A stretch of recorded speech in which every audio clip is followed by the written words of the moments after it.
அத்தியாயம் 6. ஆபீஸில் சென்ற வந்த பின்பும் அவன் பேசிய வார்த்தைகளை எண்ணி மனம் குமைந்து போனாள். யாரோ ஒரு மூன்றாம் அவன் வந்து இழிவாக பேசும் அளவிற்கா தன் நிலைமை இருக்கிறது என்றெண்ணி கண்கள் கரித்து கொண்டு வந்தது.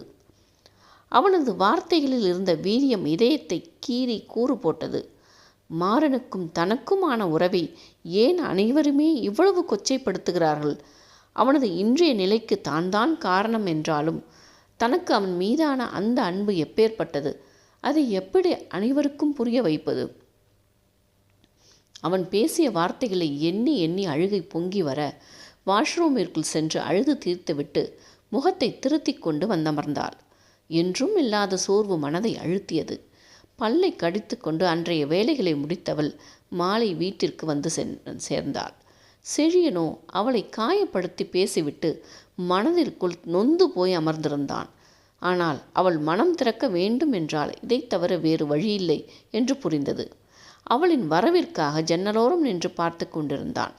கேட்டை திறந்து கொண்டு வந்தவளின் முகத்தில் தெரிந்த சோர்வும் வேதனையும் அவனையும் தாக்கியது. அவளது இந்த துயரம் மறைய வேண்டுமென்றால் நிச்சயம் அவள் நடந்ததை சொல்ல வேண்டும். அதற்கு தான் அதிரடியாக நடந்து கொண்டால் மட்டுமே அவள் வாய் திறப்பாள் என்று முடிவு செய்து கொண்டு இரவு அவள் தோட்டத்திற்கு வரும் நேரத்திற்காக காத்திருக்க ஆரம்பித்தான்.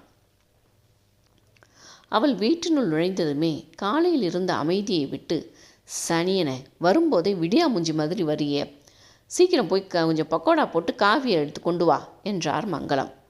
சோர்வாக பையை மேஜை மேல் வைத்துவிட்டு அவர் கேட்டதை செய்து கொடுத்த பின்னரே அறைக்குள் சென்றாள். அப்படியே படுத்து உறங்கலாமா என்று யோசித்தவளுக்கு உறக்கம் கூட மறந்து போய் வருஷங்கள் ஆகிறது என்று தோன்றியது.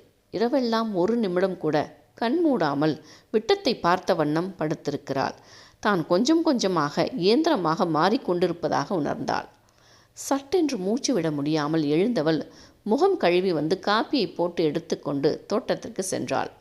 மெல்லிய காற்று அவள் உடலை தீண்டிச் செல்ல அவளது மனமும் பழைய நினைவுகளை தேடி ஓடியது. முகம் தன்னை அறியாமல் இதத்தை பூசிக்கொண்டது. முதலாக அவனை மாடியில்தான் சந்தித்தாள். அதிக உயரமும் இல்லாமல் மிக மெல்லிய உடல்வாகு கொண்டவனாக நின்று கொண்டிருந்தவனின் முகத்தில் அத்தனை மென்மை. தன்னை கண்டதும் அவன் முகத்தில் தெரிந்த கள்ளம் கபடமில்லாத சிரிப்பு இன்றும் மனதிற்கு இதமளிக்கிறது. ஹாய், நம் மாறன், புதுசா மாடியில் குடி வந்திருக்கேன் என்றவனின் இதழ்களில் மெல்லிய சிரிப்பு. தன்னை அறிமுகப்படுத்தி கொண்ட பிறகு சிறிதும் புதியவரிடம் பேசும் தயக்கம் இல்லாமல் தனது எண்ணங்களை ரசனைகளை அவன் பகிர்ந்து கொண்ட விதம் முதலாக தன்னை மறந்து தன் குடும்ப சூழலை மறந்து மகிழ்வாக இருந்த நேரம். அடிக்கடி நேரம் கிடைக்கும் போதெல்லாம் இருவரும் மாடியில் பேசிக்கொண்டிருப்பது என்று என்னை கூட்டிலிருந்து வெளியே கொண்டு வந்தான். ஆனால் அவனுக்கு நான் செய்தது என்ன என்று எண்ணியவளுக்கு முகம் சோவை எழுந்து போனது. கையில் இருந்த காஃபி ஆறிப்போனதை கொட்டிவிட்டு உள்ளே எழுந்து சென்றாள்.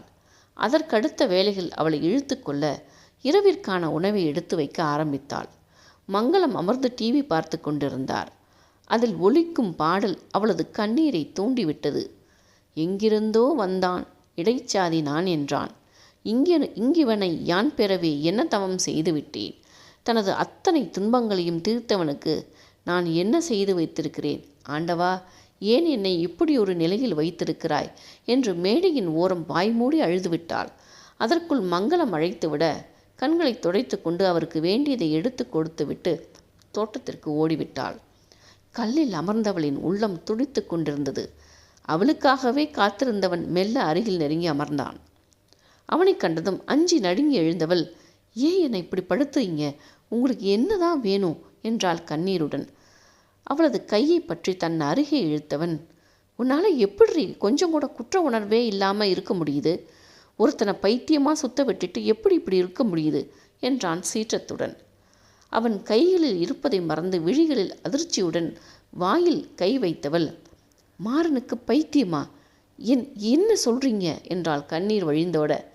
ஏண்டி, ஏன் அப்படி பண்ண? அவன் என்ன செஞ்சான் உனக்கு என்றான் ஆங்காரத்துடன். இல்லை, நீங்கள் பொய் சொல்கிறீங்க, மாறன் நிச்சயமாக நல்லா இருப்பான் என்றாள் கதறலுடன். அவளது முழங்கையை இறுகப் பற்றி தன் அருகே இழுத்து, இதை பாரு என்று தனது மொபைலில் ஒரு காட்சியை ஓடவிட்டான். அதில் மாறன் தலையெல்லாம் ஜடை பிடித்து போய் சட்டையெல்லாம் கிழித்து கொண்டு சுவரெல்லாம் சத்யா சத்யா என்று எழுதி கொண்டிருந்தான். சற்று நேரம் விட்டத்தை வெறிப்பதும் முகத்தை மூடி அழுவதும், நாங்க அப்படி பழகலை, என்னை விட்டுடுங்க என்று கதறி அழவும் செய்தான். அவன் கைகளில் இருப்பதை மறந்து அதை பார்த்ததும் அதிர்ச்சி செழியின் முகத்தை பார்த்தவளின் கண்கள் தானாக கண்ணீரை பொழிய, ஐயோ என்று முகத்தை மூடிக்கொண்டு கதறி அழ ஆரம்பித்தாள். நீங்கள் இங்கே வந்திருக்கவே கூடாது மாறன், என்னை சந்தரிச்சிக்கவே கூடாது, என்னால் தான் எல்லாமே, என்னால் தான் என்று தலையில் அடித்து கொண்டு அழ ஆரம்பித்தாள். அவனோ அவளை விடாமல் தூக்கி நிறுத்தி, இப்போ உனக்கு சந்தோஷமா? பார்த்தியா எப்படி இருந்தவன் உன்னால் சட்டையை கிழிச்சிக்கிட்டு பைத்தியமாக சுற்றுறான். நீ எல்லாம் என்ன மனுஷிடி? நீங்கள் சொல்கிறதெல்லாம் தப்பே இல்லை, என்னால் தான் மாறனுக்கு இந்த கதி, எப்படி இருந்தவர் இந்த நிலைமையில் இருக்காரே என்று பொங்கி அழுதாள். அவள் முன்னே குனிந்து, அவன் நல்லா ஆகணும்னா அது உன் கையில் தாண்டி இருக்கு, நீ அன்னைக்கு என்ன நடந்தது என்று சொன்னா அவனை பழைய நிலைக்கு கொண்டு வந்துடலாம் என்றான் முறைத்தபடி. அதுவரை கதறி அழுது கொண்டிருந்தவளின் அழுகை சுவிட்ச் போட்டது போல நின்று போனது. அவன் முன்னே கையெடுத்து கும்பிட்டவள், எனக்கு மாறன் பழைய நிலைமைக்கு திரும்பணும், ஆனால் என்னால் நடந்த எதையும் யார்கிட்டையும் சொல்ல முடியாது என்றாள். அவனுக்கு அத்தனை ஆத்திரம். அவளது கையை பற்றி முறுக்கி, உனக்கு மனசுன்னு ஒன்று இருக்கா சொல்லு, உன் கண் முன்னாடியே எப்படி இருந்தவன் இன்னைக்கு இந்த நிலைமைக்கு மாறி இருக்கான். அதுக்கு காரணம் நீ. உன்னுடைய நலனில் அக்கறை உள்ளவனாக இருந்தவனுக்கு இந்த நிலைமை வரும்போதும் நீ வாயை திறக்க மாட்டேன்னு சொன்னா நீ எல்லாம் உயிர் வாழறதே வேஸ்ட் என்றான் ஆத்திரத்துடன்.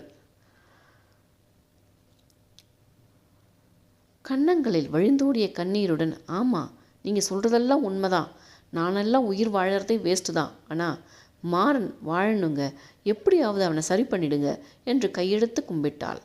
அவளை பார்த்து முகத்தை சுழித்தவன், அப்போது நீ வாயை திறக்க போகிறதில்ல, உனக்கு உன் வாழ்க்கை உன் சுயநலம் அதுதானே முக்கியம் என்றான் பல்லை கடித்து கொண்டு.